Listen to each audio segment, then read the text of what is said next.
सेठ त्रिलोकचंद जी ने एक दिन ज्ञानदेव जी से पूछा, महाराज हम गृहस्थी हैं, क्या हमें भगवान मिलेगा? कहा बिल्कुल मिलेगा महाराज, हम भगवान को पाना चाहते हैं, पर लोगों ने कहा है कि गृहस्थी जीवन में भगवान बड़े मुश्किल से मिलते हैं, क्योंकि हमसे भजन नहीं होता महाराज। गृहस्थी जीवन में बड़े काम है, हम कैसे भगवान के लिए 8-8 घंटे बैठकर भजन करें? हमारी गृहस्थी है, हमें बच्चों को पालना है, सब कुछ करना है, खेती करनी है। कहा आप तुम कुछ मत करो, तुम नित्य निरंतर बस संतों का भोज कराओ, बाकी कुछ मत करो। ठीक है महाराज, संतों का भोज कराने लगे। संतों का भोज कराया, धीरे धीरे उम्र बढ़ी, उम्र बढ़ने से शरीर कमजोर हुआ, देह कमजोर हो गई, तो अब सेवा नहीं हुई। एक दिन पत्नी ने कहा, स्वामी कोई चेला रखा, मैं बना दिया करूंगी, बैठी बैठी वो परोस दिया करेगा, मुझसे अब परोसाई नहीं होगी। सेठ जी सुबह टहलने निकले, 12 वर्ष का एक बालक सेठ जी को राम राम किया। राम राम सेठ जी। राम राम बेटा, राम राम। कहाँ से आए? बोले सेठ जी बहुत दूर से आया हूँ, काम की तलाश में हूँ। अच्छा अच्छा, काम करोगे क्या? हाँ, संतों की सेवा करनी है, परोसाई वगैरह। बोले उनमें तो मुझे और आनंद आता है। अच्छा नाम क्या है तुम्हारा? बोले अंतर्यामी। ठीक है, वेतन क्या लोगे? बोले वेतन कुछ नहीं चाहिए, लेकिन हाँ एक हम में कमी है, हम खाते ज्यादा है, हमारे भोजन पर कभी प्रश्न मत उठाना, बाकी हमें कुछ नहीं चाहिए। बोले कोई बात नहीं, हम जब इतने लोगों को खिला रहे हैं तो तुम खा लो, क्या दिक्कत है, चलो चलो। सेठानी जी के पास ले गए, बोले ये तुम्हारी सहायता करेगा, लेकिन एक बात का ध्यान रखना, ये कितना भी खाए इसके भोजन के बारे में कभी बात मत करना। बोले ठीक है, नहीं करेंगे। सेवा चलती रही, संतों की परोसाई अंतर्यामी करता रहा। एक दिन सेठानी जी 13 महीने व्यतीत हुए।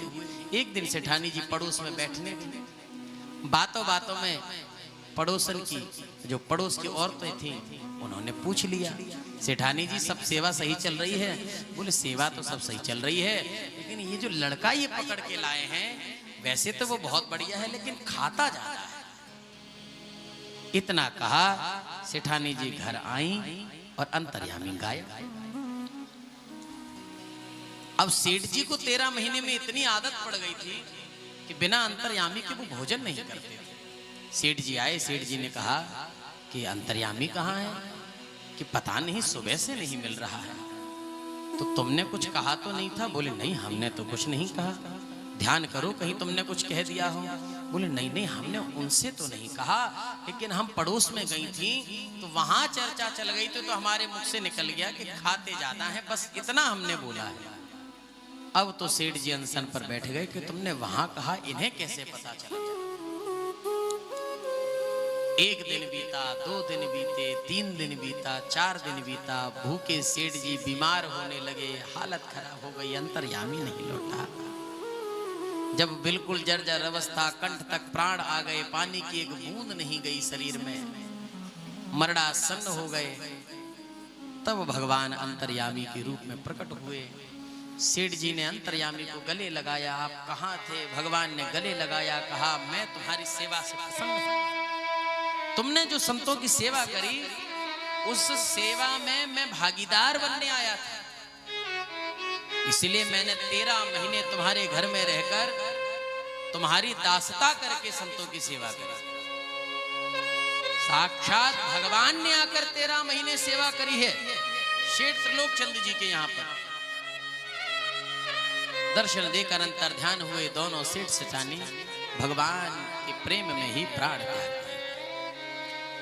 कहने का अर्थ है कि आवश्यक ये नहीं है कि हम गृहस्थी हैं, कि सन्यासी हैं, कि ब्रह्मचारी हैं।